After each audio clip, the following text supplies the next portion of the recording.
Ok, sejam todos muito bem-vindos, quase 18h01, então, boa noite a todos. Para quem não me conhece, meu nome é Adolfo Weiser, sou diretor do grupo O Setor Elétrico de Comunicação, que tem a revista O Setor Elétrico e o evento SINASE, Circuito Nacional do Setor Elétrico, como principais produtos. É uma honra estar aqui com todos vocês. Bom, para darmos início, eu gostaria de passar alguns avisos de ordem técnica sobre o nosso webinar de hoje. Teremos 1h30 de duração. As perguntas poderão ser feitas pelo QIA, que serão respondidas ao final deste webinar. Pedimos que todos os áudios e vídeos sejam desligados. É com grande prazer que estamos novamente em mais um webinar da série CPFL Soluções Experts, desenvolvido dessa vez em parceria com a CPFL Soluções e a revista O Setor Elétrico. A CPFL Soluções faz parte do grupo CPFL Energia. Desde janeiro de 2017, o grupo faz parte da State Grid, que é a maior companhia de energia elétrica do mundo. A revista O Setor Elétrico, com 15 anos completados no início desse ano, também está trazendo um rol de vários webinars e lives no seu canal do YouTube e também tem esse formato de parceria que nem estamos fazendo agora aqui no Zoom, fechado com a CPFL Soluções, na qual agradecemos muito a confiança e credibilidade nessa parceria e nesse trabalho que estamos fazendo juntos. Muito bem, para esse evento estamos trazendo um tema de grande interesse a todos, que a revista O Setor Elétrico já trata há alguns anos. Temos uma coluna específica sobre esse tema. O evento SINASE, Circuito Nacional do Setor Elétrico, também trata sobre esse tema, que são redes subterrâneas de energia. Hoje vamos trazer um olhar para condomínios, indústrias e cidades. Para discutir esse tema, estamos com 5 grandes especialistas que estão aqui conosco no canal do Zoom. São eles agora que eu vou apresentar. Eberson Muniz, que é consultor técnico da CPFL Soluções. Eberson, mais uma vez, estamos juntos. Muito obrigado. César Henrique de Souza, que é coordenador da base operacional da CPFL Soluções. César, obrigado também por estar aqui conosco. Boa noite. Felipe Albert Miller, coordenador de manutenção elétrica da Braskem Sul. Felipe, muito obrigado por sua presença. Enéa Neri, que é chefe da divisão de infraestrutura da Prefeitura da USP. Enéa, muito obrigado por estar aqui conosco. Como moderador, para estar seguindo com esse evento, nós temos um mais do que especialista no tema, em redes subterrâneas. Ele é colunista mensal da revista Setor Elétrico no tema, é palestrante do evento SINASE sobre esse tema, misturando também com os 3Ds do setor elétrico, na revista também, e grande parceiro nosso, grande amigo, palestrante que domina o tema, e é também diretor da Baur do Brasil, uma joint venture com a RDS, que no Brasil a Baur é uma empresa austríaca.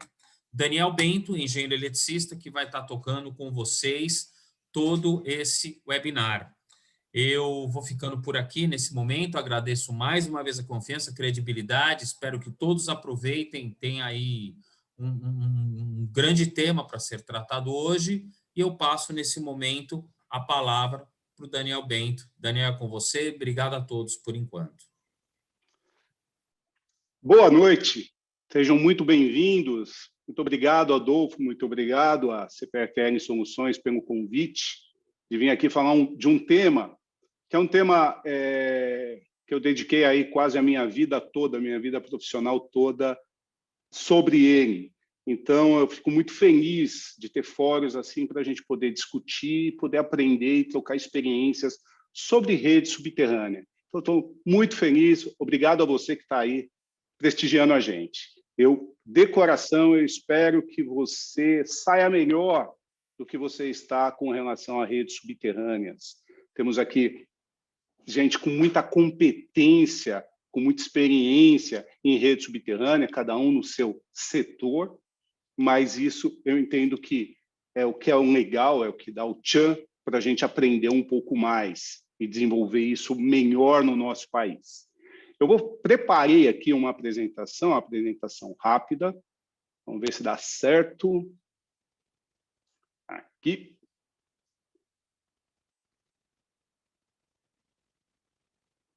Vamos lá. Eu só vou pedir para o Adolfo. Adolfo, me dá um feedback. A apresentação está... Espera só um pouquinho que eu preciso botar no modo apresentação. Ela está correta aí? Por favor. Correta. Então, tá bom. Você está vendo a minha tela grandona, certo? Sim. Maravilha, maravilha. Então, tá. Antes disso, deixa eu me apresentar. Como eu disse aqui, eu trabalho há mais de 30 anos no setor de energia. Eu trabalhei 27 anos na Eletropol, atual Enel, 20 anos dedicado à rede subterrânea. Em 2012, eu saí, montei uma empresa chamada RDS Brasil. E a RDS, né? O pessoal me pergunta aí o que é esse acrônimo, é de Rede de Distribuição Subterrânea, muito utilizado dentro das concessionárias. Em 2018, eu juntei a minha empresa, fizemos uma joint venture com a austríaca Bauer, como o Adolfo falou, e hoje a gente coordena aqui as operações da Bauer do Brasil. Eu sou membro do SIGRE, eu represento o Brasil em 2 comitês internacionais do SIGRE sobre cabos isolados de alta e média tensão para localização de falhas em cabo onshore e offshore, de alta e média, e também faço parte de um outro grupo de trabalho. Esse primeiro grupo de trabalho, acho que é importante vocês saberem do SIGRE. A gente construiu uma brochura técnica que ali tem as melhores práticas internacionais para a localização de falha. Então, se você tem algum problema, alguma dúvida com localização de falha, tem a brochura técnica do SIGRE que pode ajudar muito você. Teve mais de 15 países, especialistas de 15 países que desenvolveram essa brochura. Estamos construindo uma outra brochura técnica, que eu acredito que o ano que vem, no máximo no próximo ano, ela deve ficar pronta, que é uma brochura sobre diagnóstico em cabo. Tem 20 países participando da elaboração dessa brochura. Quem coordena é um suíço, e ela está muito robusta, está muito legal participar desse trabalho. Escrevo na revista eu tenho uma coluna lá mensal sobre redes subterrâneas, o nome da coluna é Redes Subterrâneas em Foco, e eu tento trazer um pouco dessa discussão que a gente vai ter hoje aqui, eu escrevo lá na coluna. Bem, queria que vocês prestassem atenção nessa foto, né? O que tem de errado, né? A Torre Eiffel está legal aí, mas esses cabos, esses fios, não. Aqui em Londres, também não. E tem uma pergunta que eu escuto há muitos anos, quem é que paga a conta, né, no Brasil para investir em rede subterrânea? De forma geral, tá? E eu gosto de inverter essa pergunta. Eu acho que é legal a gente ter outros pontos de vista, né? E é justamente isso que eu quero trazer aqui para fazer base aí para toda a conversa que a gente vai ter aí com os especialistas, né? Então, não é quem é que paga, é quem está pagando a conta para a gente não ter rede subterrânea. Eu quero pegar 3 pontos, perdão. Produtividade, segurança e o turismo. Falar de produtividade, dói muito a comparação com o Brasil e a Alemanha, principalmente depois de 2014, onde a gente tomou um 7-1. Então, aonde dói eu aprendo mais, né? A gente aprende mais aonde dói mais, né? Vamos pegar a produtividade da Alemanha. A produtividade da Alemanha, ela é 5 vezes melhor do que a produtividade do Brasil. Obviamente, isso não está só ligado à rede subterrânea, isso está ligado a um monte de coisa. É porto, aeroporto, é imposto, é um monte de coisa aí que o nosso país precisa melhorar. mas a rede subterrânea ela passa por isso. Os indicadores de continuidade da Alemanha é muito, mas muito mais baixo do que os indicadores de continuidade do Brasil. E quanto da Alemanha tem? A Alemanha tem 80% da sua rede em forma subterrânea e o Brasil 2%. Então, toda vez que chove, a gente tem um pouco disso, ou um pouco disso. Um outro aspecto, que é segurança, a ABRAD ela lançou uma campanha 2018-2019, porque tem muito problema com as redes abertas, as redes aéreas. Só para vocês terem ideia, esse dado é 2018, eu entrei, inclusive, hoje no site da ABRAD, não está atualizado, mas essa é a média, tá? Quase 800 acidentes ano e quase 300 mortes ano por conta das redes abertas. E o turismo? Bem, a gente pode ver isso, que é o que a gente encontra, ou isso, que a gente encontra lá na França. E aí podemos comparar aqui o número de visitantes, está certo, talvez eu estou sendo um pouquinho injusto, vai comparar a França, mas eu entendo que 6 milhões dá para a gente melhorar muito nessa comparação e trazer mais turista para cá. Então, a produtividade, segurança e turismo. Eu acho que a conversa de redes subterrâneas ela tem que melhorar. O Brasil hoje tem 2%, e olha, porque eu estou sendo muito otimista, porque alguns colegas calculam que é menos que isso. Então, isso não... Entendemos que é caro, depende. Como na última live que eu participei aqui, o meu colega Cláudio Madergan fez uma boa colocação do que é caro e do que é barato. Então, a gente precisa dar uma pensada nisso. E dar uma pensada... E olha que situação legal que a gente vai discutir hoje aqui, né? A gente vai falar um pouquinho dessa iniciativa da CPFL aqui em Campinas e falar um pouco da dificuldade. A gente vai entrar mais nos aspectos técnicos, né? Mas olha que rua bonita. Além de ter uma confiabilidade melhor, ela é mais limpa, ela é mais legal. Vamos falar um pouco de indústria. O Braskem aqui com o nosso colega Felipe, as dificuldades, os desafios e as oportunidades que uma grande indústria tem na sua rede isolada. E, finalmente, vamos falar aqui um pouco da cidade universitária, na USP. Essa foto é uma foto bem bonita que tem aqui da cidade universitária, onde toda a rede é enterrada, e o Enel vai explicar um pouquinho para nós dela. Bem, era isso. Deixa eu parar de compartilhar aqui. Perfeito.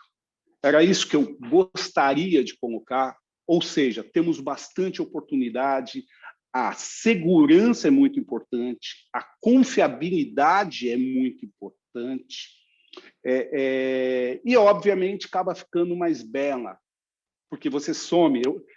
Quando eu estava lá na Eletropaulo, eu gostava de brincar. Quem gosta de cabo, para-raio, transformador, é o pessoal técnico. Desde o eletricista ao engenheiro. É esse pessoal que gosta. O cidadão comum não gosta muito disso aí, não. De preferência, não ter nada na frente é o melhor. Então, a rede subterrânea traz esse benefício.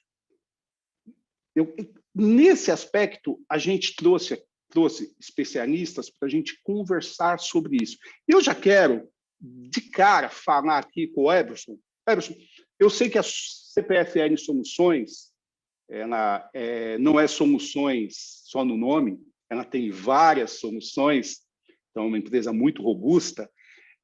Fala para nós aí quais são as soluções que a CPFL apresenta, tanto para cidades quanto para condomínios e da própria indústria. Por favor, seja bem-vindo. Boa noite a todos, né? Obrigado, né? Agradeço também a todos os colegas, a revista Setor Elétrico, ao Daniel, né? Aos que compõem aqui a nossa mesa virtual. Uma boa noite a todos que estão aí nos ouvindo também. Bom, dentro do nosso negócio, né, vamos dizer, a CPFL Soluções, ela tem ali os pilares de energia, né, e os pilares também das infraestruturas, obras de infraestruturas eletroenergéticas, né? E trazendo um pouco mais aqui para o nosso foco, que são as redes, né? Além das aéreas, que também construímos, também atuamos no segmento de rede subterrânea, né? E qual que é o ponto, né? Qual que é ali a nossa atuação? É desde as aplicações iniciais para a elaboração, seja de um projeto básico e, posteriormente, um executivo, como também, isso na idealização de um novo empreendimento, tá? Ou até no retrofit de um empreendimento existente, vamos dizer assim. Como também em projetos já elaborados pelos nossos clientes ou terceirizados dos nossos clientes, de forma consultiva. Isso tudo para quê? Para, após o fechamento de um negócio, também dar seguimento em toda a aprovação, ou barra, vamos chamar, homologação, dessas obras, né? Nas distribuidoras. Aprovação do quê? Dos projetos elétricos e dos projetos civis, né? Seja elaborado por nós ou não, né? E nas distribuidoras em âmbito nacional. Isso aí não ela vai ali, âmbito nacional mesmo, tá? Além da parte de aplicação, desenvolvimento de projeto e a homologação, nós também atuamos, né, no segmento de rede subterrânea, na gestão da obra e na execução da obra. Em quais fases? Desde a fase comercial, engenharia e execução com equipe própria, Daniel. Não, ótimo. Então, a gente pode entender, né, que apesar do mercado teoricamente ser pequeno, a gente tem uma empresa robusta que oferece esse tipo de serviço de uma forma muito bem estruturada. É isso? É isso aí que eu entendi? Tá correto? Perfeito, perfeito. Contando com um time de execução altamente capacitado, uma frota moderna, essa é a forma que a gente atua no mercado. Perfeito, perfeito. Obrigado. Felipe, vamos falar da indústria? Perdão.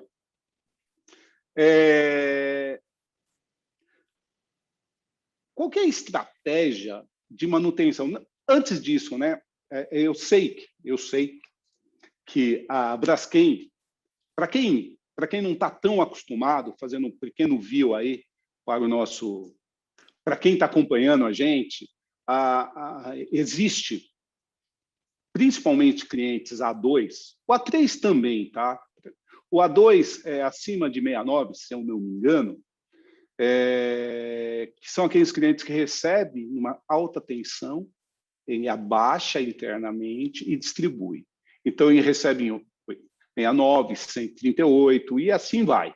E aí, ele pega essa tensão e abaixa ela, mas ele não abaixa diretamente para baixa tensão, ele joga isso para uma média tensão. Todas aquelas questões de perdas, tudo aquilo lá que nós da engenharia conhecemos bem. Então, e aí ele vai e faz a distribuição dentro da sua planta. Ele fazendo essa distribuição, ele pode optar por fazer uma rede não isolada ou isolada. E se for uma rede isolada, pode ser tanto exposta como subterrânea. Então, as grandes indústrias, normalmente, você tem um misto. Às vezes em bandejamento, às vezes em forma subterrânea. E a Braskem, e o Felipe pode explicar isso melhor para nós, ela tem um grande ativo de muitos anos em cabos diretamente enterrado ou em duto, etc, etc. Então, esse é aí que entra a Braskem, Vale, GM, Bosch e outros grandes clientes, grandes consumidores de energia, né, tem essa peculiaridade. E é incrível, gente, porque dentro do meu negócio eu tenho que conhecer um pouco disso. Hoje eu calculo que dentro das indústrias tem mais cabo subterrâneo do que dentro da própria concessionária, né? Então, é bem robusto isso. Então, fiz aí o view. Felipe, explica para nós. Estratégia de manutenção. Como é que vocês pensam a estratégia de manutenção para essas redes? Obrigado e seja bem-vindo. Tá bom.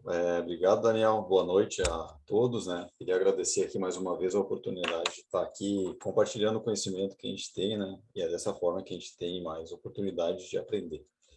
Então, a estratégia de manutenção de uma rede subterrânea, ela começa já desde o início, né? No envolvimento da manutenção com o projeto dessa rede, né?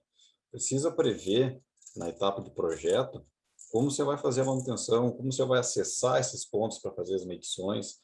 A gente tem hoje ferramentas de diagnóstico muito fortes, equipamentos ultramodernos, tem softwares que começam a fazer, até mesmo através do machine learning, né?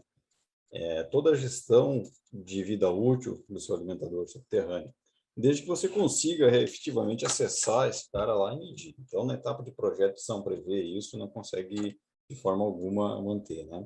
E a estratégia de manutenção passa também por você ter esses planos já todos elaborados com a sua equipe de engenharia por base de criticidade, certo?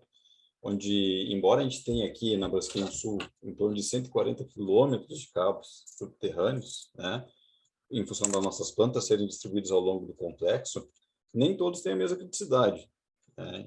Dentro de toda essa extensão de cabos, a gente tem lá alimentação de iluminação viária, que tem lá a sua importância, né?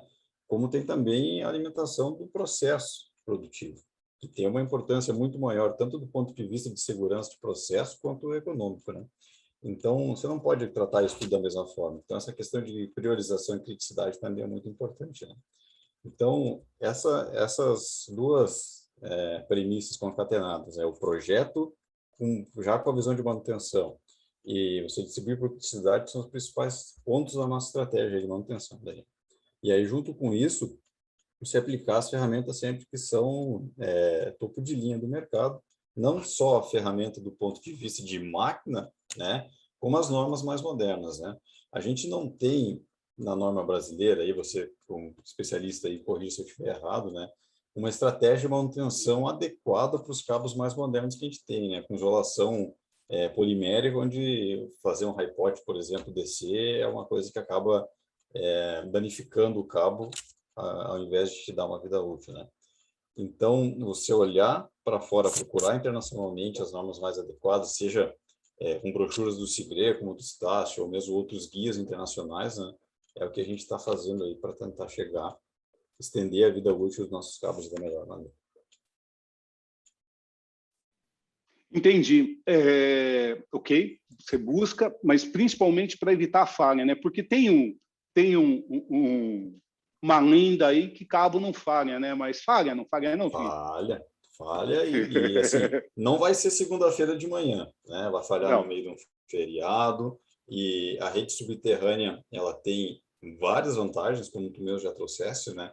Mas a localização do defeito é uma pequena desvantagem que ela tem e aí você tem que sair escavando, a manutenção é cara e aí o processo produtivo está parado e nesse momento você não tem tanto ganho quanto a previsibilidade que te traz uma manutenção preventiva, preditiva realmente. Né?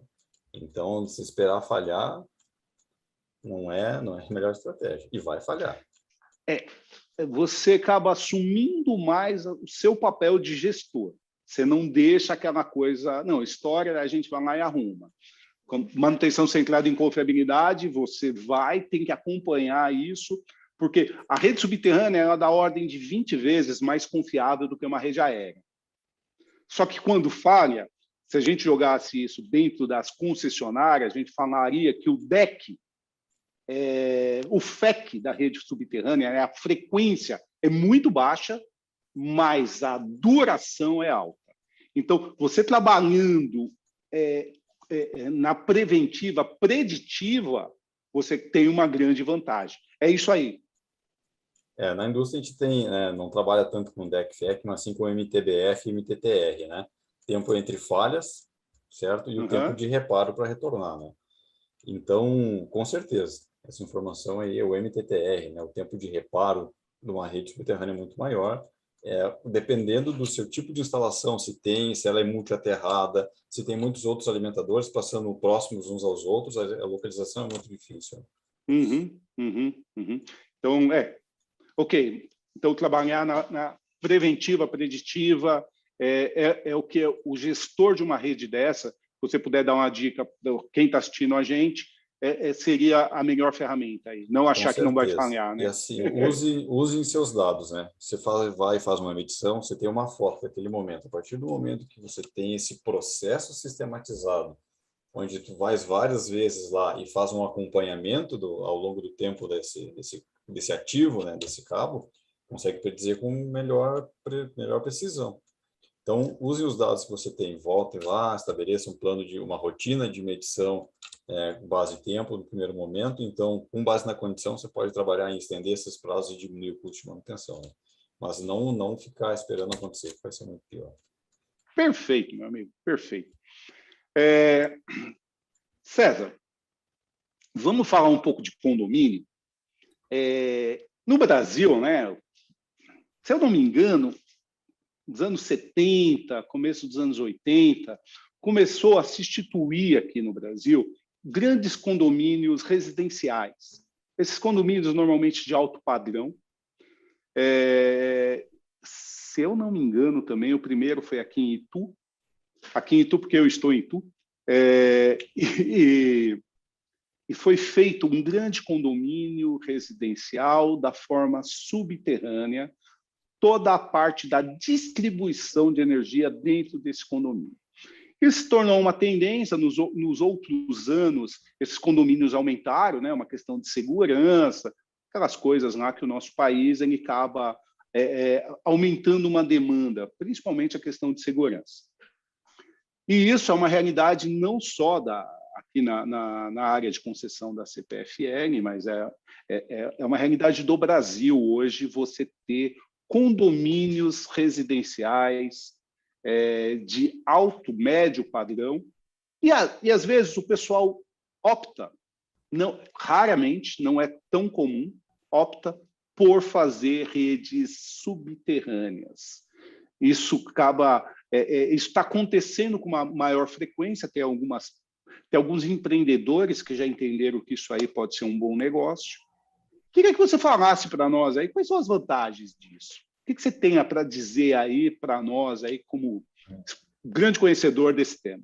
Obrigado, seja bem-vindo. Muito obrigado, boa noite a todos. Muito boa a sua introdução. Na verdade, ela reflete a realidade nossa com relação à dinâmica da urbanização das grandes cidades, né? Dos últimos aí 20, 30 anos, principalmente focado em questão de segurança. Então, há uma tendência, né, um processo intenso fundamentado nessa redefinição de espaços públicos, né, esses espaços que acabam criando áreas, condomínios fechados ou apenas loteamentos fechados, né? Então, são um pouco diferentes as denominações, mas, de qualquer forma, é um ambiente que é uma redefinição de espaço. Foi muito bem colocado pelo Daniel, inclusive. Então, nesse contexto, a implantação de rede subterrânea, ela ganha muito espaço frente à rede aérea, principalmente com relação à confiabilidade do sistema, a qualidade do atendimento, a segurança que traz, né, para a gente, até no início da apresentação, viu alguns registros e algumas evidências de acidentes causados em redes de distribuição aérea, e a integração com relação ao meio ambiente também, tá? Principalmente em locais de alto padrão ou em locais em locais de ponto turístico. Eu acho que tem um projeto, inclusive, que é muito interessante, que deve ser executado no Morro de São Paulo, na Bahia, de revitalização, de conversão da rede aérea para a rede subterrânea. É um projeto que foi paralisado, mas é um projeto que será retomado.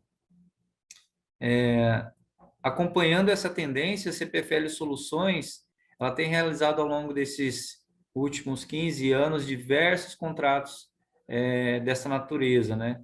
Todos os serviços realizados dentro da mais correta técnica, atendendo integralmente às especificações técnicas, exigências contratuais e, especialmente, as normas de segurança.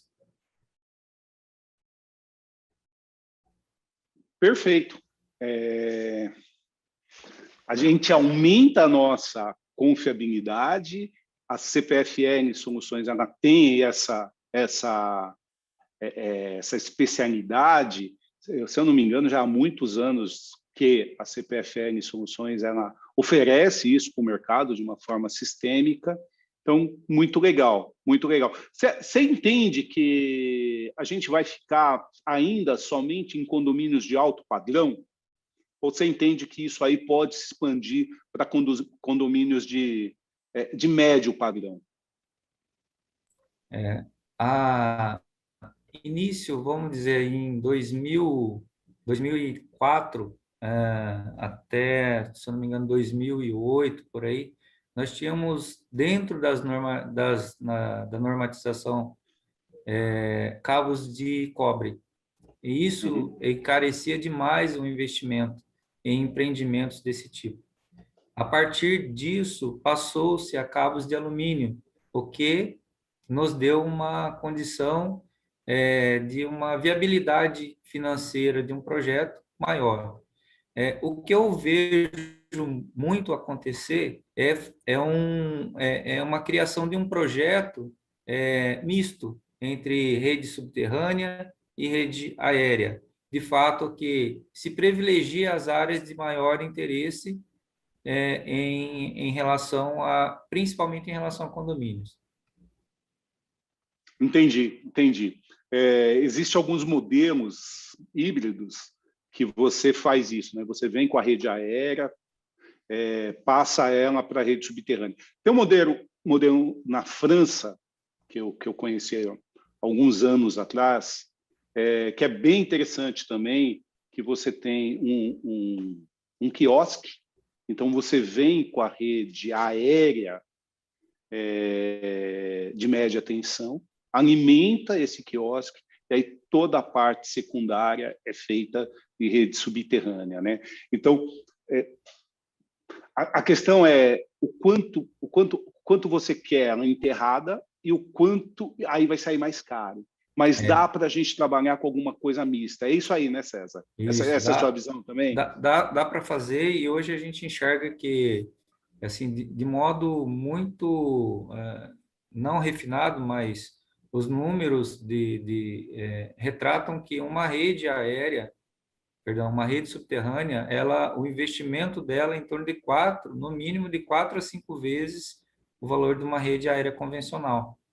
Então, para quem tem o interesse, quer ter um entendimento, pelo menos ter uma referência, essa é uma boa referência. Perfeito. Muitíssimo obrigado. Enéa, vamos falar da USP? Vamos falar da nossa cidade universitária, que eu tenho tanto orgulho. Conta aí para nós. Eu sei que você estava lá desde o começo, que era uma rede aérea, e passou para uma rede subterrânea. Qual foi a motivação disso daí? Fala um pouco dessa história para nós. Obrigado. Eu agradeço o convite seu e do Adolfo, e a presença de todos os colegas e a todos aqueles que estão assistindo, acompanhando esse webinar.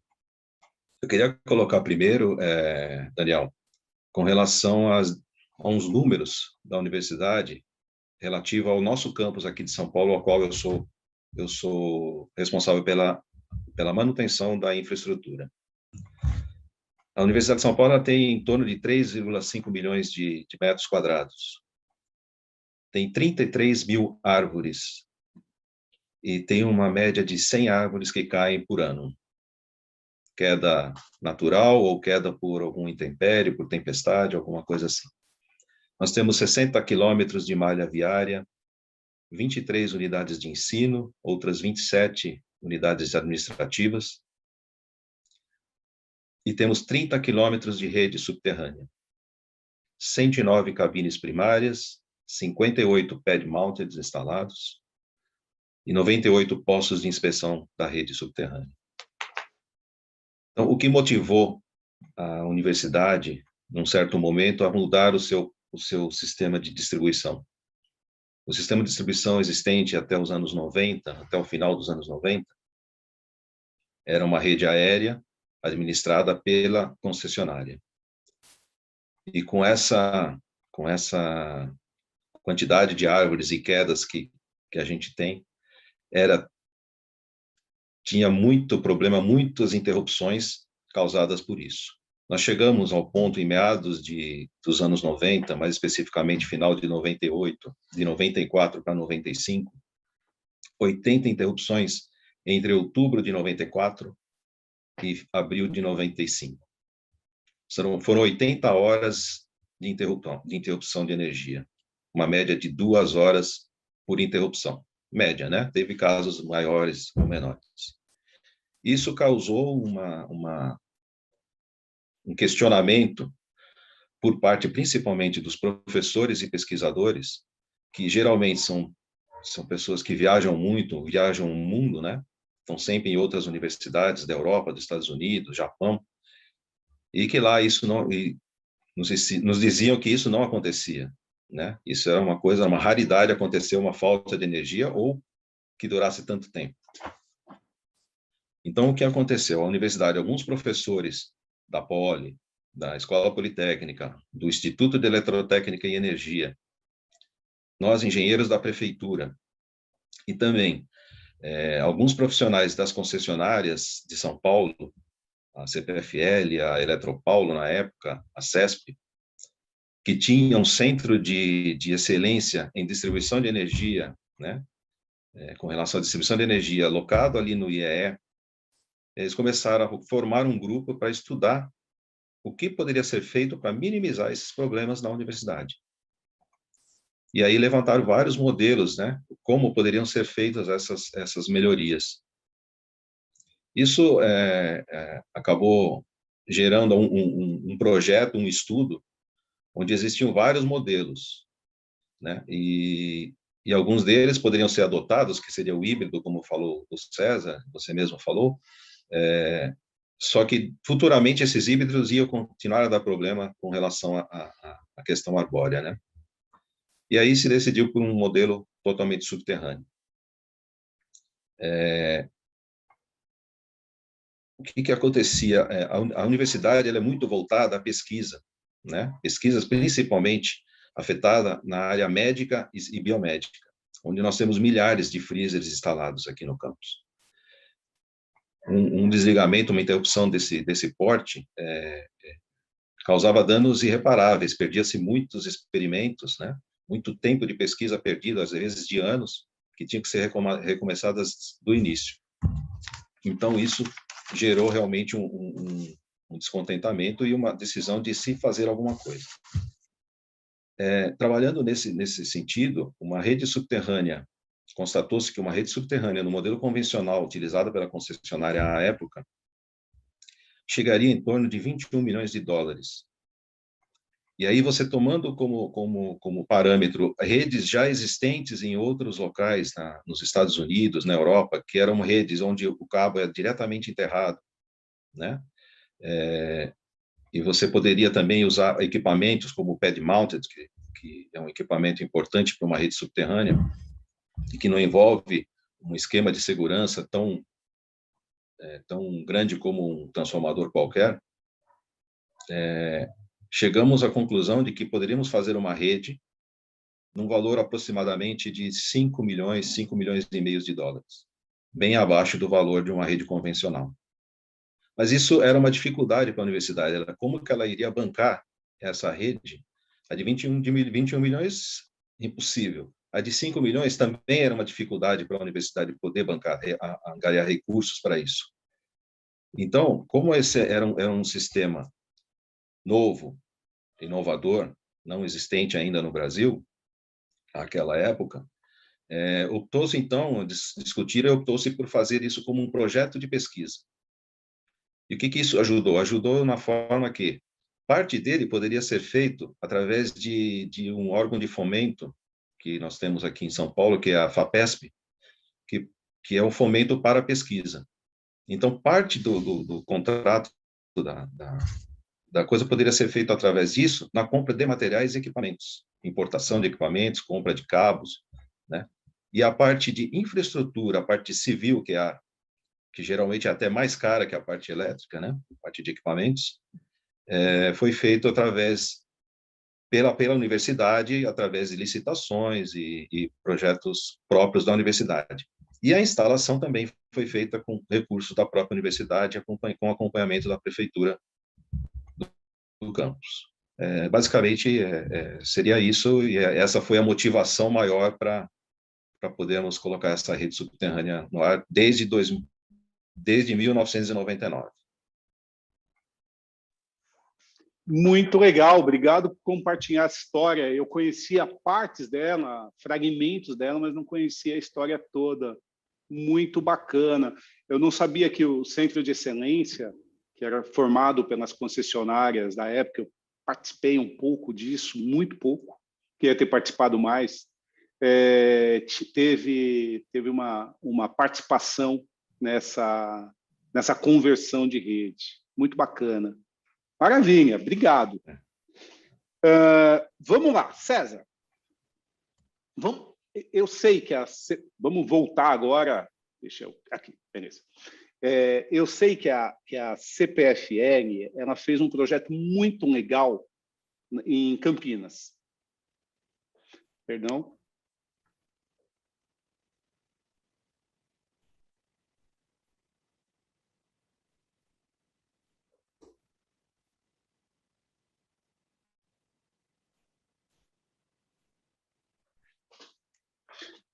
Eu estava olhando a próxima pergunta para você, tá? Então eu me confundi aqui rapidamente.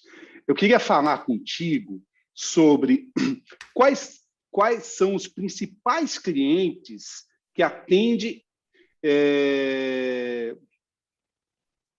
qual é a importância. Não, nossa, me confundi toda aqui. Gente, desculpa. Eu vou ler a pergunta porque está um pouco confuso aqui para mim. César, quais são os principais clientes que atende e conte para nós qual a importância de ter uma contratação programada para as manutenções da rede subterrânea. Beleza. Entendeu a pergunta? Conta aí para nós, por gentileza. Obrigado. Tá. O foco principal aí são condomínios, indústrias, né? De forma assim bem objetiva, e cidades, no caso as prefeituras, né, perdão, de forma bem objetiva, é importante aí destacar alguns trabalhos e alguns dos principais trabalhos que realizamos, né, na prefeitura de Ribeirão Preto, por exemplo, nós atuamos lá durante 4 anos e meio, fazendo conversão de redes subterrâneas de 2012 a 2016, né, em condomínios, várias manutenções aí nas cidades aí de Itu, Ribeirão Preto, Sorocaba, Campinas, Jaguariúna e Jundiaí.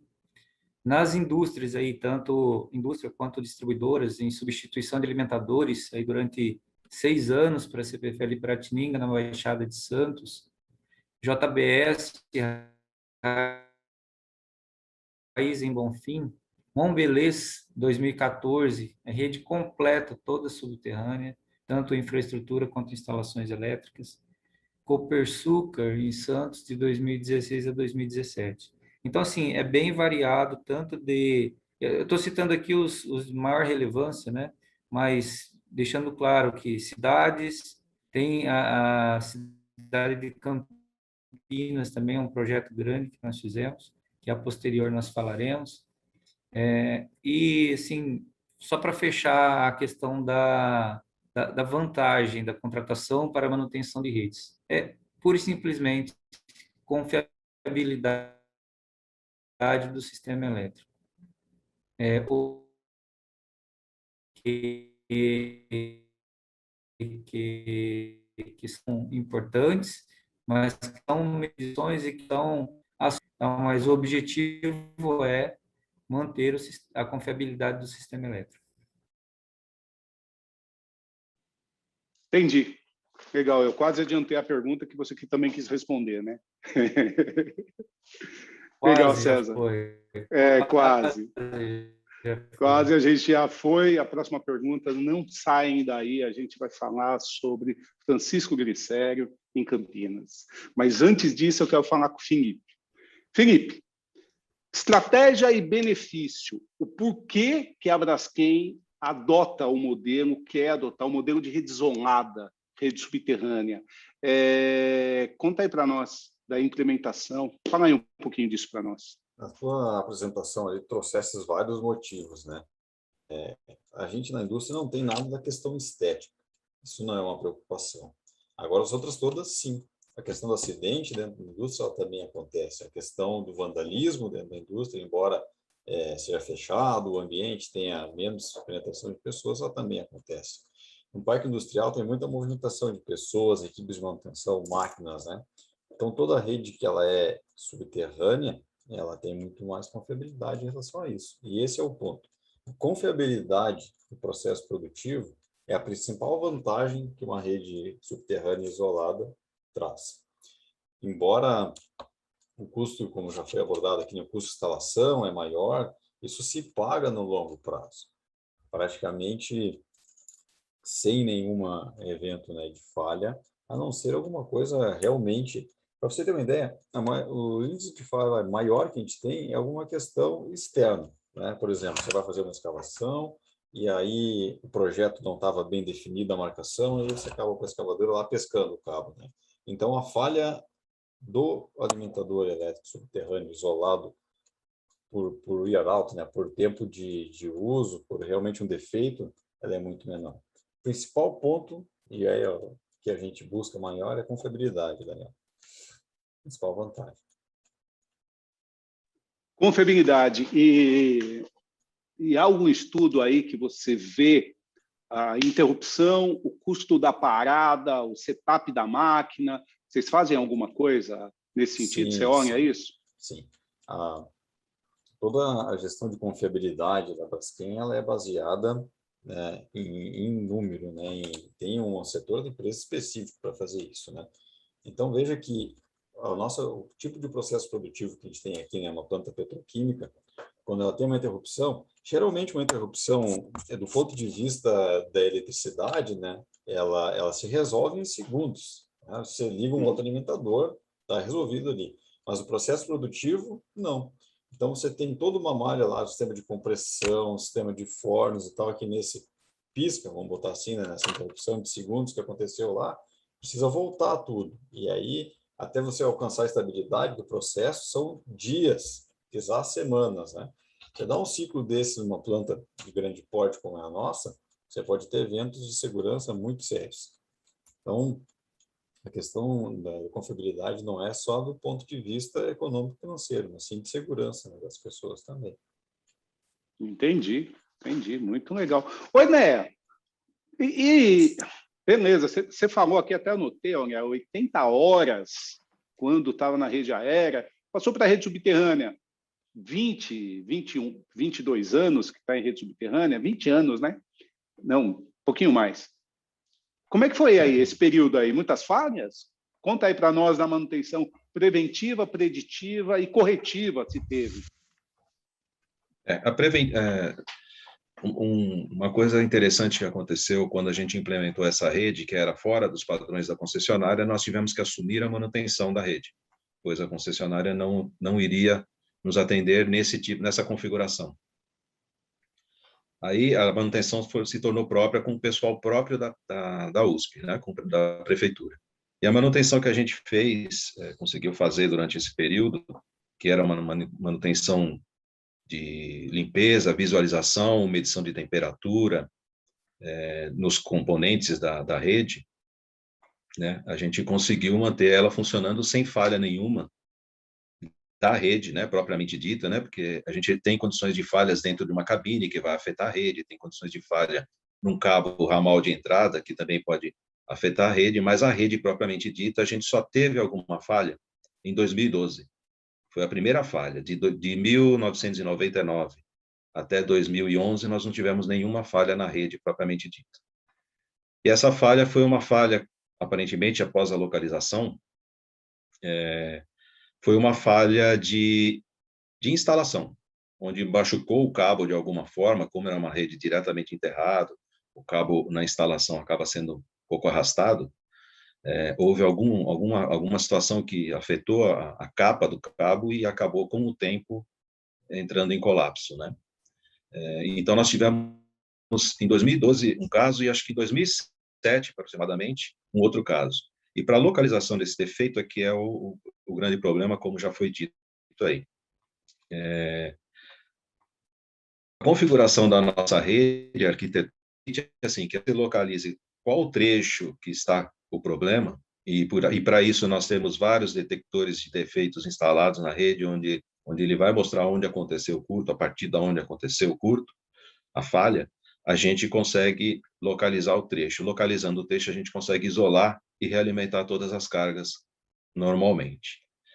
Depois, a gente precisa de equipamentos para fazer essa localização exata onde está o defeito. Com isso, a gente contou, nesse primeiro defeito, com a colaboração da concessionária, na época, Eletropaulo, que trouxe equipamentos para fazer a localização do defeito, que foi com exatidão. Assim que localizou, foi aberto o local e exatamente onde eles localizaram estava o defeito, e feito o reparo e recomposta a rede. A mesma coisa aconteceu em 2017, só que ali nós já tínhamos uma parceria com a RDS, na qual você representava, e que nos auxiliou para localizar o defeito também da mesma forma, com os equipamentos apropriados.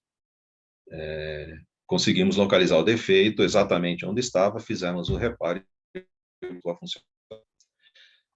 Com uma manutenção preditiva, em 2014, nós contratamos um diagnóstico da nossa rede, né? O que era esse diagnóstico? Era pegar, levantar todas as situações da rede, as condições dela, capacidade, temperatura, correntes, e analisar também as condições dos cabos. Quais as condições que esses cabos, a isolação do cabo está. E nessa que foi a primeira vez que a gente acabou utilizando a RDS para fazer os ensaios de tangente delta e de descargas parciais, onde ele consegue ver, você sabe mais do que eu, vai poder explicar melhor, a questão do envelhecimento do cabo, da condição da isolação, como é que está esse cabo e quanto tempo ele já ainda pode perdurar sem problemas, né? Basicamente é isso. Com relação a falhas em relação à rede aérea, como já comentei, aquelas 40 falhas com a rede subterrânea em relação a intempéries, a chuvas, trovoadas, tempestades, não tem comparação. Não tem... As 40 reduziu a zero, né? Praticamente a zero. Acho que é por aí. 40-0 em 20 anos, é isso? Isso. Sensacional, né? Impressionante, né? A confiabilidade, que é o que o Felipe estava falando, da rede subterrânea. Aonde você tem processos críticos, eu trabalhei aí nesses projetos com vocês, e eu lembro muito bem, você e a sua equipe falando, do problema de faltar energia em algum determinado laboratório. Tem pesquisa, e pesquisa demora anos, né? Como você ressaltou aí. Às vezes você tem uma pesquisa lá, foi um exemplo que vocês me deram que eu fiquei, nossa, não imaginava isso. O negócio está rolando 4 anos e vai terminar daqui 5 anos ou daqui 3 anos. Se faltar energia, não tão eminente que nem a do Felipe, porque daí para todo um processo. Mas se você interromper por mais de não sei quantas horas, você pode perder toda aquela pesquisa. Então, processos críticos, eu acho que não tem muito o que discutir, né? Eu acho que é uma questão de a gente estabelecer. Eu só queria dar referência para quem está assistindo a gente, referências normativas. Eu faço parte hoje da revisão da 14039, que é de média tensão, e muito provavelmente deve entrar nessa próxima revisão os ensaios em cabos. Mas até essa revisão sair, as referências normativas são o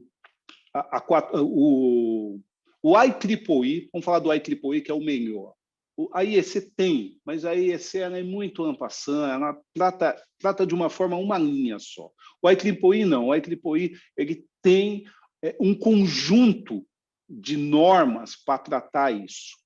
O primeiro é 400.2, então I3E 400.2.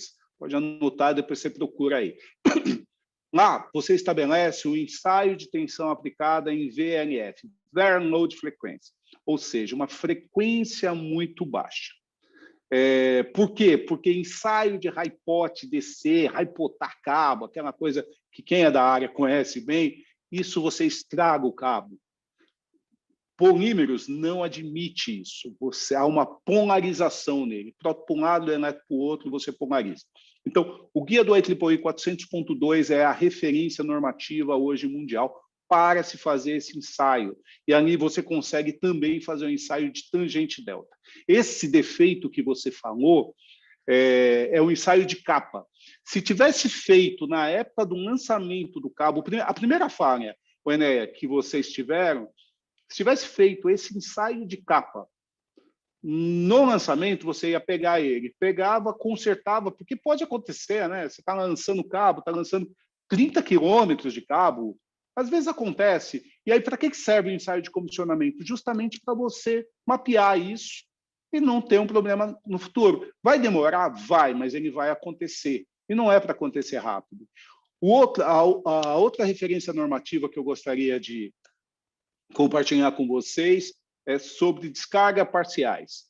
É a mesma série, a série 400, é o 400.3, IEEE, I3E, 400.3, trata-se de descargas parciais. Com isso, você consegue fazer um bom diagnóstico na sua rede para evitar falhas. Legal? Quer complementar mais alguma coisa, né?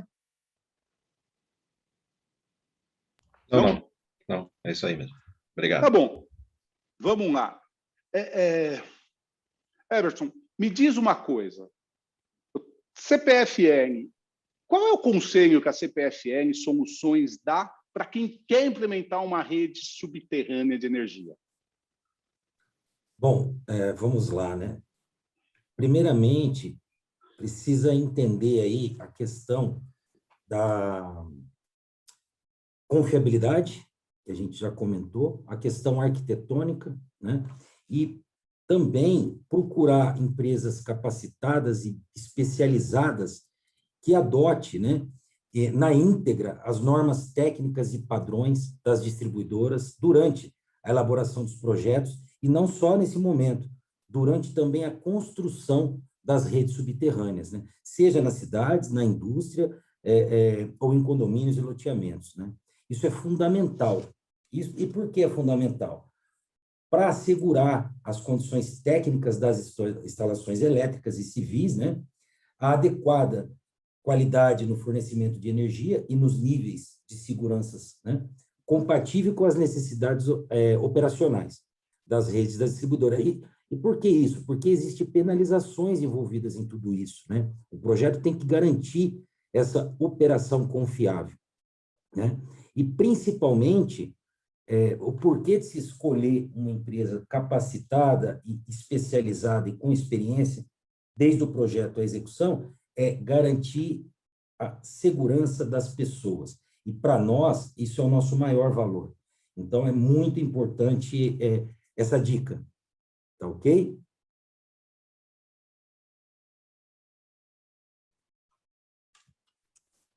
Alô? Opa. Eu estava com o meu fechado aqui. Entendi sim. Muito, muito legal. César, vamos lá falar da rua Francisco Glicério. Eu tive a oportunidade, quando eu estava na Eletropaulo, de participar e até coordenar algumas obras de enterramento. Rebouças, Cidade Jardim, Oscar Freire. E eu senti na pele muita coisa. Eu gostaria que você compartilhasse aqui com a gente como é que foi esse desafio. Fazer com tudo ligado, como é que é? Você trocar a turbina do avião com o avião rodando. Eu prefiro avião, tá? O pessoal fala carro, mas eu gosto mais de avião. Eu acho que eu vi alguém falando, eu achei mais legal. Como é que é isso? Conta aí para nós. Pois é. Só para contextualizar, essa obra é uma obra aí de revitalização dessa avenida. São 2 quilômetros de rede, onde a gente contemplava em torno de 45 clientes de média tensão, unidades verticais eram prédios, né? Tanto comerciais quanto residenciais, e em torno de 420 clientes em baixa tensão. Então, além do transtorno gerado pelo bloqueio das ruas e passeios públicos, né, e isso muito bem alinhado com, com a ENDEC, né, que é a empresa municipal que avalia o trânsito do município de Campinas, né, que rege dentro do município de Campinas. Os serviços de obras civis, né, se destacaram como principal desafio, né? De fato, é sempre a obra civil onde a gente tem o maior esforço, né? Principalmente nessas obras de revitalização. As interferências de outras infraestruturas, como gás encanado, água e esgoto e telefonia, impactaram muito no avanço do projeto, né? Então, todas as empresas, elas atuaram em paralelo e em trechos curtos. Então, a gente tinha várias empresas trabalhando no mesmo trecho, em trechos curtos, né? Então, a gente tinha bloqueios, e esses bloqueios eram feitos em trechos pequenos para poder ir avançando com a infraestrutura. À medida que a gente tinha um trecho executado e que a parte de instalações elétricas, ela de fato já havia sido feito e testado, aí sim a gente partia para os desligamentos, que é onde de fato a gente faria, onde nós fizemos as conversões, né? Retirando da rede aérea, passando à utilização da rede subterrânea. E isso foi feito em várias etapas, né? Os serviços de interligação dos clientes de média tensão com transformadores particulares, né, onde você tinha cabine dentro de um prédio, só que essa instalação era particular. Então, esse foi um outro desafio, pois nem todos os casos fomos nós os contratados. Então, como foram alguns casos de falha de construção, de instalação das terminações, houve rompimento e aí nós tivemos que atuar rapidamente para poder intervir na rede e regularizar e energizar o trecho, que a gente sabe, quando se fala em desligamento, a gente tem toda uma regulamentação, né? Os desligamentos eram programados das 8 da manhã às 17 horas, então não podia fugir desse prazo, porque a gente tem regulamentação da ANEEL em cima disso, né?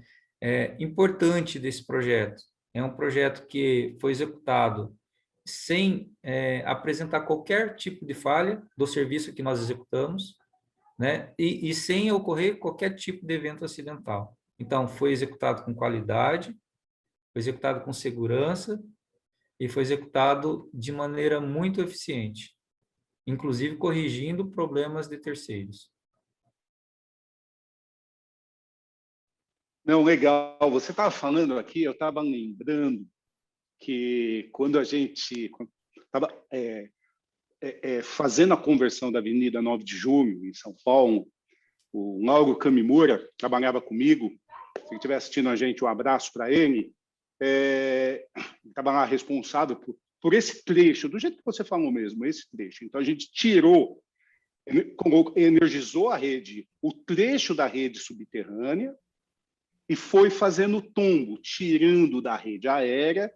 Cada cliente tira da rede aérea, põe na rede subterrânea, com um padrão novo, né? Então, você tinha um padrão antigo de rede aérea, se construiu um padrão novo de rede subterrânea, e aí você vai fazendo tombo. Esse é o nome que a gente adotou na época.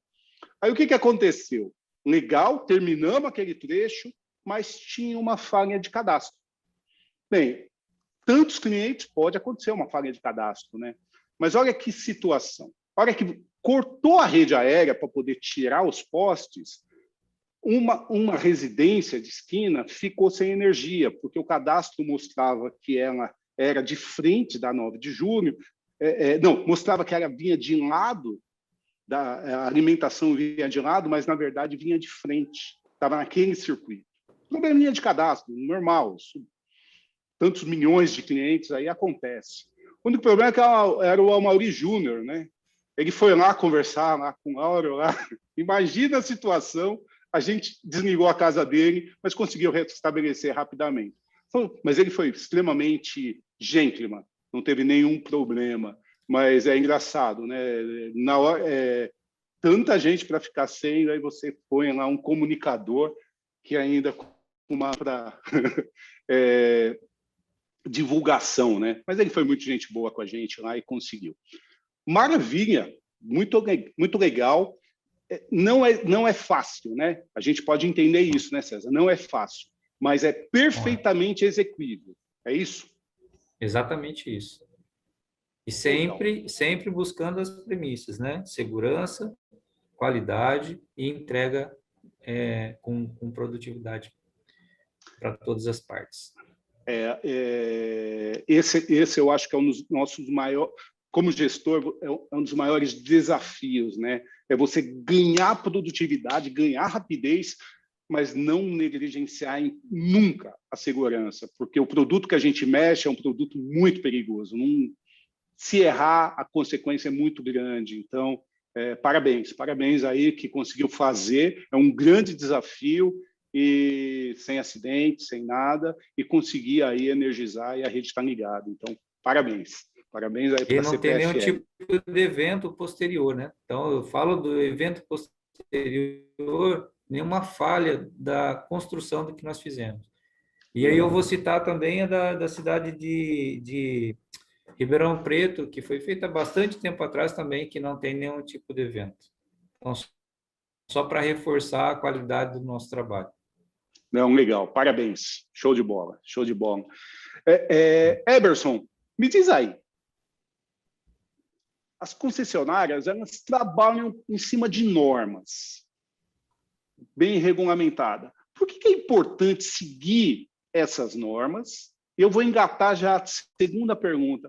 Qual é o tempo disso? É muito demorado? Como é que funciona isso aí? Conta para nós. Bom, vamos lá.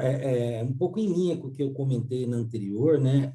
As normas e padrões, elas precisam, sim, de fato, ser seguidas à risca, né? Por conta de segurança, por conta de confiabilidade, por conta de padronização, apesar de não ter aí uma questão ampla no sentido público, mas tem no privado, né? Então, esse ativo é doado para a distribuidora, né? Então, como empresa não regulada, eu estou ali do lado do interessado, que vai também solicitar aprovação, né? E aí, nesse sentido, o que acontece? Tem que ser assertivo, tem que ser bem assertivo, por quê? Porque existem as normas e padrões a serem seguidos, como eu comentei no processo de elaboração do projeto técnico, mas também na execução. E além do pacote técnico, tem o pacote comercial e as demais licenças e aprovações, principalmente quando se fala de loteamentos, condomínios, né? A questão de licenciamentos ambientais, faixas de servidão. E no caso, vamos falar de SDMT, que seria Sistemas de Distribuição em Média Tensão, no caso de condomínios ou indústrias, independente do que seja o tipo, né? A distribuidora, ela na Resolução Normativa 414, o artigo 32, traz bem claro que a distribuidora tem até 30 dias para realizar análise de viabilidade após o protocolo emitido por ela, que o interessado deu entrada. Então, as distribuidoras, ela tem lá uma plataforma, das quais empresa como nós solicitamos através dessa plataforma essa aprovação, e nessa aprovação vai ali o pacote de projeto feito com base em normas e padrões, e também o pacote comercial e o pacote, vamos dizer, fundiário, ambiental, municipal, né? No caso de condomínios, por exemplo, você tem, às vezes, a entrada subterrânea, travessia de via pública, travessia subterrânea por calçadas, né? Então, todo esse pacote precisa estar muito bem elaborado e assertivo, feito de acordo com as exigências, né, com as normativas da distribuidora, né? Obviamente que essas normativas, elas não são elaboradas a bel prazer, elas são norteadas e orientadas pela ANEEL, né, pelos procedimentos de rede, né? Então, mas respondendo, ela tem 30 dias, até 30 dias, e não só para emitir o estudo de viabilidade. No caso de SDMT, também para elaborar o orçamento. Que orçamento é esse? Às vezes, o condomínio, por conta da carga, ele requer uma obra de reforço no alimentador público, vamos dizer assim, da rua, né? E esse orçamento dessas obras de reforço tem que compor esse documento que a distribuidora emite, né? Para que o interessado tenha ali o custo desse empreendimento, né? Que também, muitas vezes, em função da carga a ser contratada, pode ser ali compartilhado entre distribuidora e interessado. Tá? Mas, sendo bem objetivo, voltando, teria 30 dias. Mas e se ocorrer, por exemplo, nós já tivemos alguns exemplos já de pegar um projeto pronto e, às vezes, por um descuido comercial, no sentido de um documento faltar uma assinatura, é todo o direito da distribuidora devolver esse projeto para que seja revisado, né? Então, a dica é o cuidado na elaboração, não só do técnico, porque, como eu comentei, o Brasil hoje, né, por ter um sistema elétrico complexo, nós temos excelentes empresas de engenharia. Então, eu não me preocupo muito com a parte técnica, mas como a gente fala de um processo de homologação, a composição de disciplinas ali é tanta que, às vezes, acaba passando despercebido. E esse despercebido vai causar lá na frente o quê? Uma devolução do projeto. Uma devolução do projeto, zera-se o contador. Ou seja, ao emitir, o interessado emitir novamente o pacote, o prazo é novamente 30 dias, desculpa. Então, isso pode acarretar num deslocamento da entrega desse projeto e energização. Ou seja, quanto mais assertivo for a solicitação, menor vai ser o impacto de tempo, certo? Se a gente for pensar em gestão de projeto, que é uma área que eu gosto muito de trabalhar, né? Escopo, prazo e custo são os tripés do gerenciamento do projeto lá que o PMI estabelece. A gente tem que estabelecer muito o escopo disso. Estabelecer o escopo e aí cumpre o rito da concessionária. Cumprindo o rito da concessionária, que você lembrou muito bem, está todo regulamentado pela ANEEL, o órgão regulador regulamenta tudo isso, os tempos, os prazos, tudo, você não sente tanta dor. O problema é quando você não cumpre e aí você acaba entrando num vício, né? Vai faltar isso, vai faltar aquilo, aí o negócio vai estender. É isso aí, meu amigo? É mais ou menos, essa é a sua dica? Essa é a minha dica, perfeito, Daniel, é isso, é o cuidado, porque às vezes, vamos supor, coloca-se um engenheiro eletricista para olhar todo esse processo, tem mal algum. Entretanto, há outras disciplinas, por exemplo, ambiental, no quesito liberação de faixa de APP, né? Então, essa documentação tem que estar redonda. Por quê? Porque a distribuidora, por parte dela, também tem lá os papéis e responsabilidades.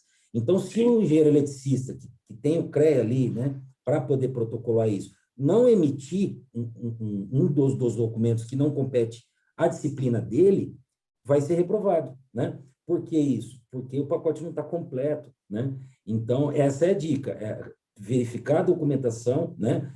Nós temos uma área hoje, né, ligada ao CESA, que é a Engenharia de Projeto Executiva, que cuida exatamente desse procedimento, né?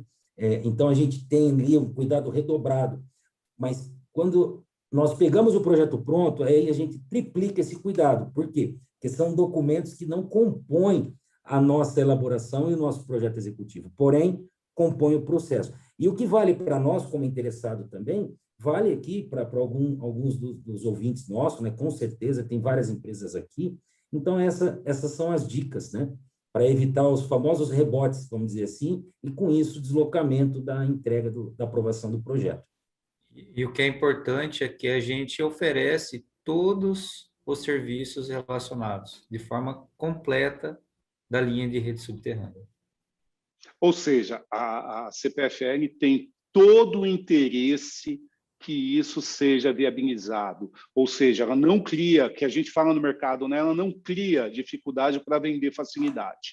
Ela realmente, ela quer, mas ela está cheia de responsabilidades que ela não pode negligenciar, porque senão senão ela pode ter um grande problema lá na frente. E isso é perfeitamente compreensível. É isso? No âmbito do mercado não regulado, né, que é o que a gente responde aqui, Daniel, é exatamente isso. Então, a gente tem ali um cuidado redobrado e triplicado quando nós, a favor do nosso cliente, somos o interessado em homologar o processo junto à distribuidora. Então, de fato, para a gente evitar ali um atraso de cronograma, para a gente evitar um deslocamento na entrega da obra lá com o time de execução, é exatamente esse cuidado que a gente toma na fase de elaboração e aprovação do projeto. E isso, seja na área de concessão da CPFL, seja na área de concessão da Electro, CEMIG, Light, Copel, Celesc, e por aí vai. Não, perfeito, perfeito. Que são as responsabilidades das concessionárias e é perfeitamente entendível dentro de um país de Estado de Direito, né, onde você tem os seus deveres, os seus deveres e seus direitos estabelecidos, né? Então, para você ser bem atendido, você precisa cumprir o rito. Perfeito, perfeito. Muitíssimo obrigado. Eu quero ir agora lá para o Felipe, falar um pouco da indústria ainda. Felipe, redes subterrâneas, isoladas, normalmente aí, o normal, eu sei que a Braskem tem redes maiores, mas normalmente é abaixo de 1 quilômetro de rede. Quais são as vantagens desse tipo de rede? Você poderia falar para nós? A principal vantagem, né, da rede subterrânea, mesmo uma questão tão curta, né, porque simplesmente não passar um cabo lá, né, se o risco é tão baixo, né, não é como uma cidade onde tem lá uma avenida inteira, né, com a rede toda exposta, certo? Mas o que a gente consegue fazer é ter vários ramais, né? Então, você torna a rede mais curta por causa disso. Então, faz ponteado, né? A rede ligada com mais de uma alimentação, de vários pontos diferentes, ela se torna mais segura. Eu estava pensando um pouco aqui também, com relação ao que o colega Enéa comentou antes, né? Das falhas geradas aí por... A primeira falha que teve não foi nem uma falha do equipamento, foi sim uma condição de montagem, né? Então, uma questão de mão de obra que foi empregada lá. Deixa eu contar uma história aqui, que a gente teve uma falha no limitador nosso que foi causada por um problema na malha de aterramento. A gente teve uma corrosão na malha de aterramento do cabo, e aí ela acabou perdendo a seção, e aí, em função das correntes de fuga, né, ela começou a aquecer e danificou a isolação do cabo até que houve um curto-circuito. Então, a gente foi lá, padrão, encontramos a falha, escavamos, né, todo esse tempo lá era uma alimentação de um grande gerador nosso, a máquina estava disponível enquanto isso. Nesse momento, a gente cortou um pedaço do cabo, fizemos 2 emendas a frio, no grande fabricante, voltamos a operar. A gente teve mais 2 falhas subsequentes, num espaço curtíssimo de tempo, aí questão de meses, certo? Porque o kit que veio para nós montarmos não tinha lá, né, na confecção dele, não tinha a camada semicondutora externa, que é o que é usado para fazer a distribuição do campo elétrico uniformemente ao longo do cabo, certo? Então, acaba criando pontos de concentração do campo ao longo do isolante do cabo e ele falha muito rapidamente, né? E o nosso pessoal de campo não percebeu isso, porque a gente não tinha esse conhecimento. E aí, investigação com o fabricante, fomos ao laboratório e tal, até que então chegamos a essa conclusão, né? Então, essa questão de mão de obra, qualificação de mão de obra, vi que tem algumas perguntas até que apareceu aqui, né? E que foi, acho, né, o problema que vocês tiveram aí também, né? É, de fato, um ponto bastante relevante. E aí, não interessa se é um alimentador de 1.000 metros ou se é um alimentador de 8 quilômetros, como são alguns que tem aqui, né? Esse é o ponto nevrálgico, entendeu? Entendi, Felipe. Legal. Obrigado. Enéa, você falou aqui para nós que vocês obedeceram, vocês fizeram um outro padrão não fazendo o padrão da concessionária. Tanto é que vocês são cliente que recebe em alta, vocês distribuem internamente. Fala um pouquinho desse padrão aí, como que vocês conseguiram montar ele e, consequentemente, até diminuir o custo. Explica aí um pouquinho para nós. Sim. Então, naquele momento onde foram feitos vários estudos de como implantar uma rede mais confiável, né? Um dos estudos levava em conta fazer uma rede com parte subterrânea, parte com space cable, parte com cabos pré-reunidos, que aí até atenderiam, vamos dizer assim, as exigências da concessionária, poderiam atender às exigências da concessionária. Mas também foi avaliado que, mesmo dessa forma, nós continuaríamos a ter problemas com quedas de árvores, e não só isso, a questão de segurança dos transeuntes, que quando cai um cabo, normalmente ele não desliga automaticamente, ele permanece ligado, né? Porque a impedância que tem dele até a subestação, ele não desliga, na época não desligava, e não sei se já desenvolveram equipamentos para isso agora. E aí corria risco, eu mesmo tive que atuar várias vezes protegendo o espaço para ninguém passar onde estava o cabo caído, dando descarga no solo, né? E geralmente é em dia chuvoso, né? O risco é ainda maior. Então se optou, de fato, mesmo que fosse um pouco mais caro do que essa opção, fazer a rede subterrânea nos moldes que eu já falei, que existiam já e já eram confiáveis na Europa, nos Estados Unidos, no México, no Japão, onde até fotos mostravam o pessoal colocando um copo de cerveja no happy hour em cima do pé de mountains, né? Então, era uma coisa bastante confiável, mostrava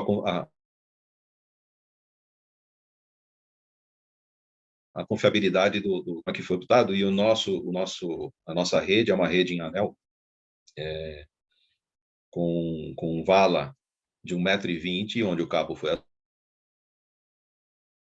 então não tem nenhuma proteção mecânica. A proteção que tem são fitas de alerta a cada 40 centímetros, onde se alguém inadvertidamente fosse fazer alguma escavação, essa fita ia aparecer e ia chamar o alerta, fora todos os meios de comunicações usados para alertar qualquer coisa nesse sentido. E várias chaves de manobra, onde a gente poderia fazer essas manobras, tanto quando for fazer uma manutenção ou quando tivesse alguma falha em algum trecho. Nós usamos, como os postos de inspeção, nós usamos aqueles sumidouros, né? Não foram caixas estancadas como é utilizada pela concessionária, são sumidouros com 2 metros de diâmetro e 2 metros de altura, e todas as conexões são conexões desconectáveis, load break, do tipo load break. Então, muito fácil de você estar fazendo uma manobra, uma manutenção nesses equipamentos, que raramente dão defeito. Pelo menos no nosso caso, não tivemos nenhum defeito com relação a esses equipamentos. Primordialmente é isso daí. Agora, aproveitando, só falando com relação àquele diagnóstico que nós fizemos em 2014, 2015, com a colaboração de vocês, da RDS, de você, Daniel,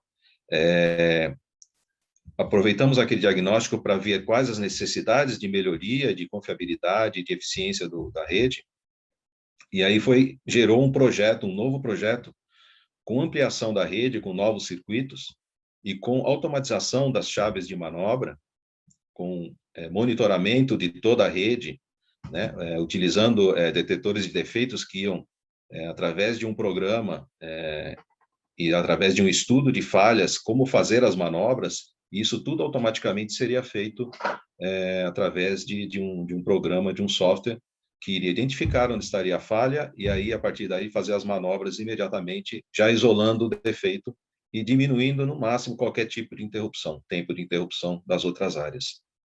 Isso ainda não foi implementado, né, devido à crise econômica, agora a pandemia, e a gente está buscando ver como a gente consegue os recursos para implementar, porque isso é uma coisa que fatalmente vai ser necessário em breve. Ok? Não, muito legal, muito legal. Foi um prazer ter trabalhado nesse projeto. Muito bacana pensar a rede da USP para 20 anos, que era mais ou menos o mote que a gente falava na época. Então, a hora que tiver esse projeto bem montadinho, isso daí é muito legal para ser divulgado. Então, legal, Enéa, muito obrigado. Bem, teoricamente, Adolfo, vencemos aqui o nosso prazo, mas está cheio de perguntas aqui. Como é que você quer fazer? Tente escolher aí umas 3 perguntas. A gente tem aí mais 5 minutos. Vamos tentar, nesses 5 minutos, tentar abranger alguma coisa aqui, tá bom? Tá bom. Eu vou escolher aqui, ó, uma que está aqui do Celso Leal. O Celso, primeiro ele fala um pouquinho que ele ficou curioso com o vandalismo. Eu acho que o Felipe depois pode falar alguma coisa, se tem vandalismo dentro aí da planta, ou foi uma outra coisa. Mas eu acho que a pergunta mais importante aqui é os cabos que foram utilizados na USP são de cobre ou de alumínio, e se nesse período ocorreu alguma queima de transformador em pedestal, Enéa. E se continua a expansão da rede utilizando os cabos diretamente enterrados. Importante, você falou aí sobre a diferença, né? Como que saiu de um preço e foi para o outro. Vocês deixaram a rede muito mais enxuta, muito mais barata, porque o custo da rede elétrica é muito alta a questão civil. Tem um estudo aí que eu já participei, eu já vi. Se você vai fazer isso dentro de um centro urbano, você pode colocar aí uma relação 60-40. 60% vai ser o custo da rede civil e 40% da rede subterrânea. Então, minimamente, é 50-50. Se você consegue diminuir esse custo civil, ou seja, não tendo um banco de duto com concreto estruturado, etc., eu não estou falando que isso tem que estar na cidade, tá? Não é isso, isso é uma outra discussão. Tem cidades aqui no Brasil que adotam isso. Constrói redes diretamente enterradas, que é o caso lá de Porto Alegre. Mas a grande maioria não. É feita dentro de dutos mesmo, concretado. Isso foi uma vantagem lá. Outra vantagem, nada de colocar proteção mecânica por cima, que encarece também. Então, foi tirando isso. Mas, no meu entendimento, Enéa, para isso ocorrer, tem que ter uma ótima gestão dentro, um ótimo controle dentro dessa área. Porque se você não tiver um ótimo controle, acidentes fatais podem até acontecer, certo? E, pelo jeito, a USP tem um ótimo controle, que não aconteceu nenhum acidente. Então, esse era o ponto que eu gostaria de ressaltar aí da sua fala. Então, voltando à pergunta do Celso, cabo alumínio ou cobre, se aconteceu alguma queima em algum transformador em pedestal e se os cabos ainda continuam diretamente enterrados. Os cabos utilizados são multiplexados com malha reforçada, até para atender a necessidade do curto-circuito, né, de suportar o curto-circuito, e ele é de cobre. As novas redes, as ampliações, houveram poucas. Como eram trechos curtos, a gente acabou fazendo com rede dutada, tá? Mas eram trechos curtos, o cabo não era o mesmo, tá? Porque esse cabo, na realidade, ele foi um cabo, na época, com uma produção grande para a USP, você não encontra ele na prateleira. Você tem que adquirir um cabo que existe em prateleira e aí você acaba conseguindo um cabo igual que as concessionárias têm e que a malha não é tão reforçada como da rede que foi feita na USP, tá? Então, e uma outra coisa importante, até me fugiu agora, que era com relação à rede enterrada, agora me fugiu, me desculpa, agora fugiu essa... que foi até um comentário dele, e agora me fugiu, eu ia falar a respeito disso, mas foi uma das motivações, que você falou, desculpa, a parte controlada da área da universidade. A universidade, ela é aberta ao público, mas com relação a serviços, obras, tem um controle, né? Então, você tem portarias onde você consegue saber o que a pessoa está fazendo lá dentro, qual a empresa que vai trabalhar, onde vai trabalhar, e a gente está sempre mandando comunicados recorrentes às unidades, pedindo para que qualquer tipo de intervenção onde houvesse escavação ou alguma coisa nesse sentido, teria que ser comunicado à prefeitura para avaliar. Tá? Então, com isso, a gente consegue minimizar qualquer transtorno nesse sentido.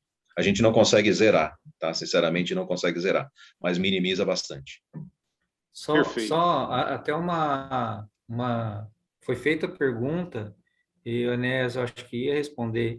Teve alguma queima de transformador pedestal? Não, exatamente, não teve queima de transformador de pedestal, não, tá? Não ocorreu, graças a Deus, até hoje, já são 22 anos de funcionamento, a gente faz manutenção, né, já faz análise do óleo, faz verificação, e quando preciso faz a filtragem, e não teve nenhum problema com relação ao pedestal. Ô César, obrigado aí, porque eu ia passar. Ainda bem que você me ajudou aí. Show de bola. Ô Everton, tem uma pergunta para você. Deixa eu ver de quem que é essa pergunta. É da da Adriane. Como a CPFL verifica a melhor alternativa de custo versus benefícios para condomínios e indústria na hora de fazer projetos de redes subterrâneas, aéreas ou subterrâneas? Tá. Entendeu a pergunta? Entendi. Vamos separar, né, indústria do que é condomínio, né? Então, no caso da indústria, por exemplo, nós utilizamos como drives o número de parada, o tempo de parada, tempo de recomposição e energização do sistema, ok? E eu tenho que trazer, e ter uma conversa ali muito aberta com os gestores, né, da manutenção e também da produção da fábrica. Por quê? Para saber qual é o impacto financeiro que causa, né, uma vez que existe ali um histórico, né?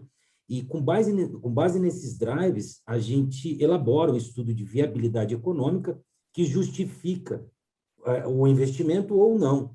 E esse justifica o investimento ou não depende muito do DNA financeiro da contraparte, ou seja, do nosso cliente. Existem empresas que nos trabalham com payback superior a 24 meses.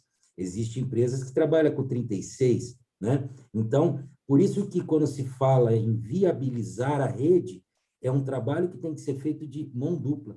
E como eu já conversei no outro evento que nós tivemos, né, também de manutenção lá atrás, com a Revista Setor, eu costumo levar essa informação para o time de manutenção e operação, que manutenção, apesar da gente sempre olhar como OPEX, no caso da rede subterrânea e também manutenção de outros ativos, a gente, trabalhando com essa análise de viabilidade, a gente pode levar o conceito de investimento.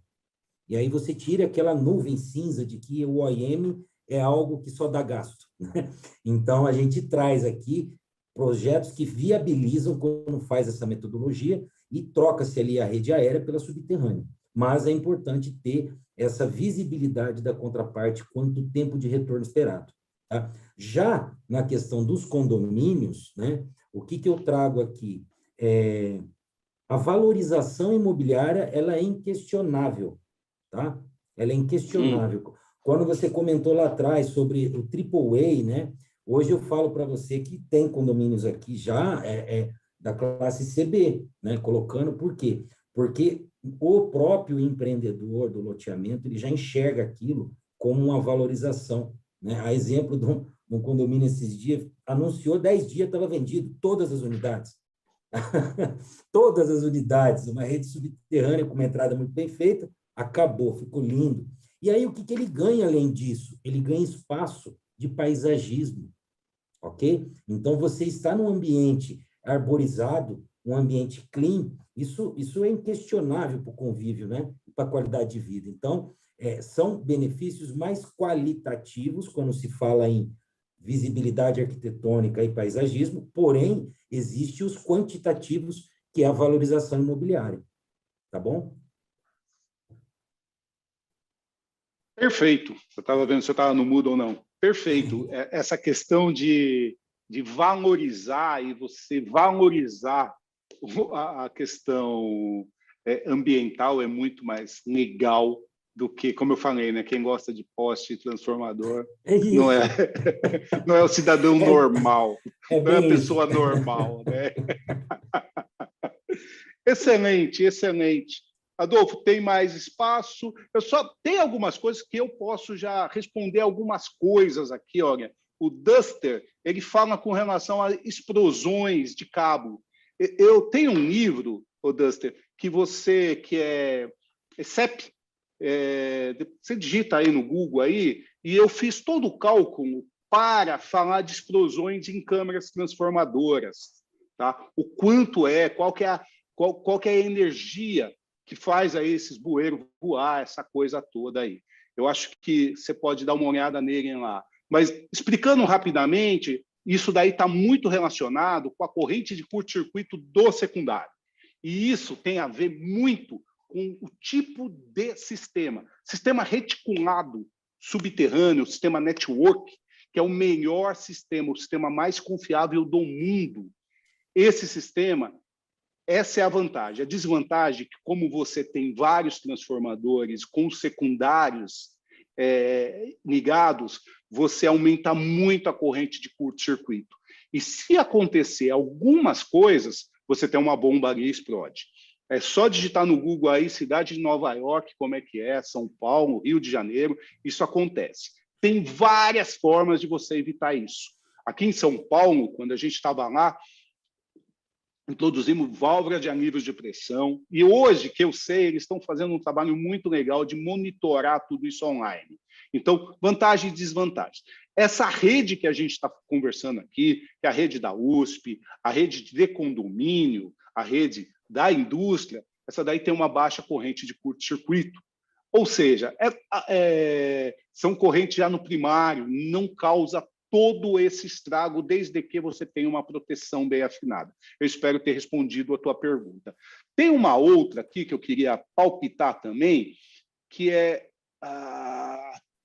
do Marcos. A cidade de Petrópolis está passando por um processo em transformar o centro da cidade em rede subterrânea, sabendo que o custo dos cabos isolados subterrâneos é altíssimo. Então, eu pergunto, como realizar um projeto desse tipo numa cidade de pouca arrecadação turística?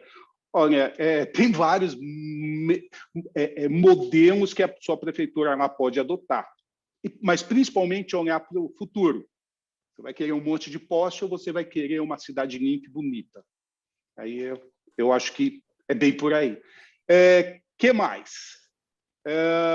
Tinha uma outra, acho que para o Enéa, e aí aí eu não sei, Adolfo, se eu tenho tempo ainda, mas eu vou fazer a última para o Enéa.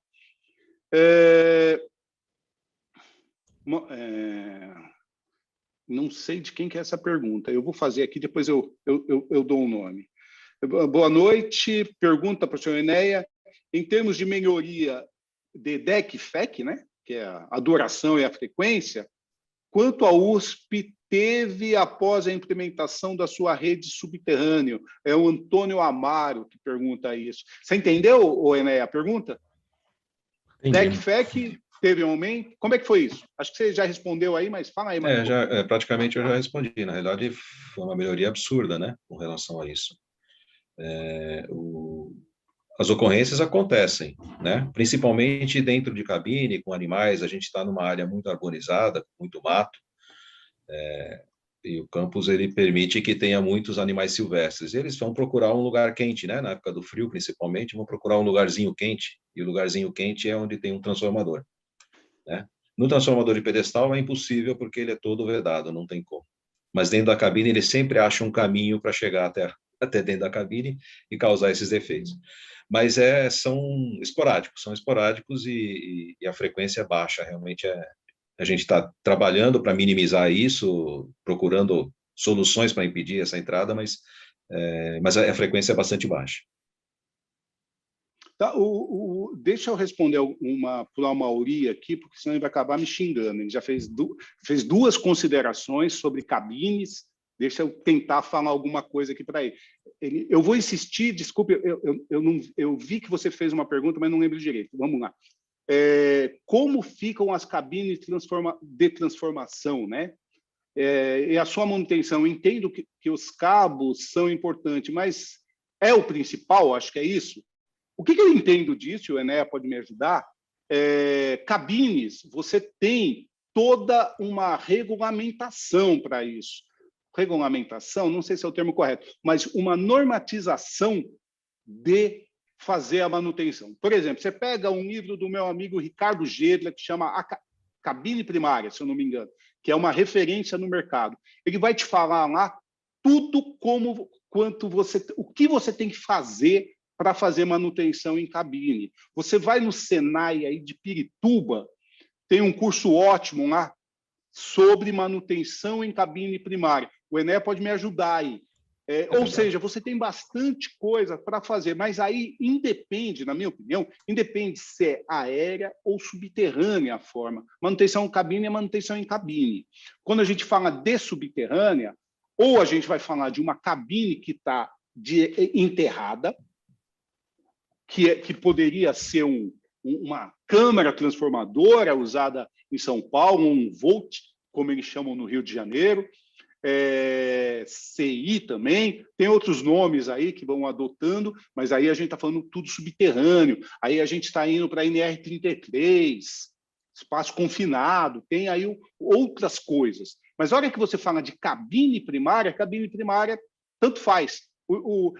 É como vai chegar os cabos. Se ele vai chegar da forma aérea ou vai chegar da forma subterrânea. O resto da manutenção é tudo igual. Concorda comigo, Enéa?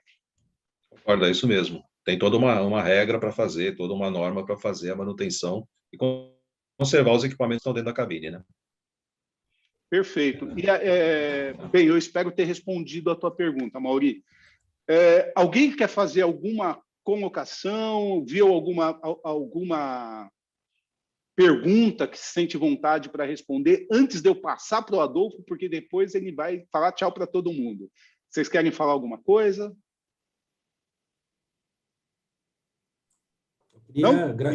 Queria agradecer, né, a presença de todos, né, na mesa. Foi um prazer estar com vocês aí, né?